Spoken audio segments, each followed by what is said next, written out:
ધોરણ 11-12 સાયન્સના ફિઝિક્સ વિષયના તમામ ચેપ્ટરના વિડીયો જોવા માટે તથા એજ્યુકેશનને લગતી તમામ માહિતી મેળવવા માટે અમારી ચેનલને સબસ્ક્રાઈબ કરો અને બાજુમાં આપેલા બેલ આઇકન પર ક્લિક કરી ઓલ ઉપર કરો કે જેથી તમને અમારા નવા વિડીયોની નોટિફિકેશન સૌથી પહેલાં મળતી રહે।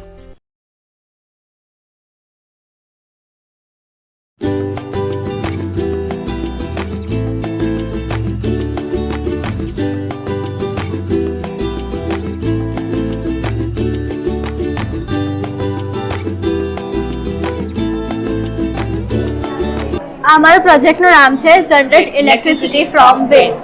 હવે આનો મતલબ શું થાય કે જ્યારે આપણે ઇલેક્ટ્રિસિટી કેમ જનરેટ કરતા છે, કેમ કે આપણે જે આગળના ફ્યુચર માટે છે તો આપણે બધું કન્ઝર્વેશન કરવું પડે અને એ કન્ઝર્વેશન માટે આપણે ઇલેક્ટ્રિસિટી જનરેટ કરતા છે વેસ્ટ મટીરિયલ્સમાંથી। હવે આપણે આ પ્રોજેક્ટનું વર્કિંગ જોશું।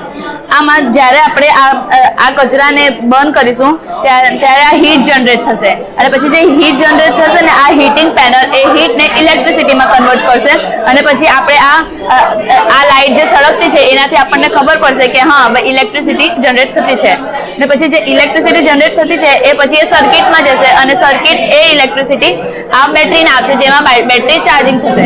હવે આ પ્રોજેક્ટમાં આપણી ઇલેક્ટ્રિસિટી તો જનરેટ થતી જ છે પણ આપણે આમાં સ્મોકનું જે છે જે સ્મોકથી જે એર પોલ્યુશન થતું છે એને બી કંટ્રોલ કરતા છે। તો પછી જે બી સ્મોક જનરેટ થશે ને એ બધું આ પાઇપલાઇનના થ્રુ આ વોટર ટેન્કમાં જશે અને વોટર ટેન્કમાં પાણીના ઉપર એ બધું કાર્બન કલેક્ટ થઈ જશે।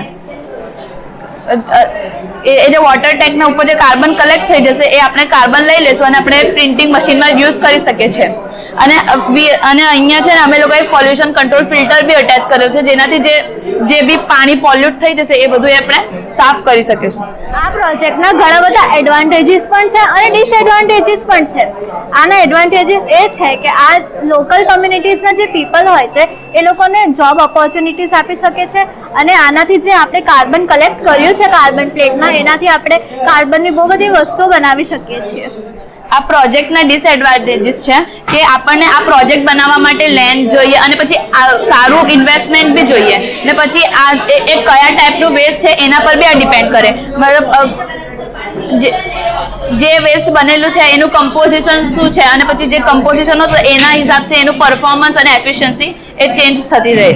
અંતમાં અમે એટલું જ કહીશું કે આ જે પ્રોજેક્ટ છે એ આપણા ફ્યુચર ડેવલપમેન્ટમાં પણ કામ આવશે અને આપણને જે રિન્યુએબલ એનર્જી છે એને પણ બનાવવામાં કામ આવશે। આ પ્રોજેક્ટથી આપણે 1250 હેક્ટર્સ ઓફ લેન્ડ આપણે છે ને જેના ઉપર એ વેસ્ટ બધું કલેક્ટ થાય છે એ બધું આપણે લેન્ડ સેવ કરી શકીએ અને પછી જે થર્મલ પાવર પ્લાન્ટ હોય ને એનાથી આ પ્રોજેક્ટ જે છે એ ઓછું પોલ્યુશન ક્રિએટ કરે up to 0 to 5%। Thank you.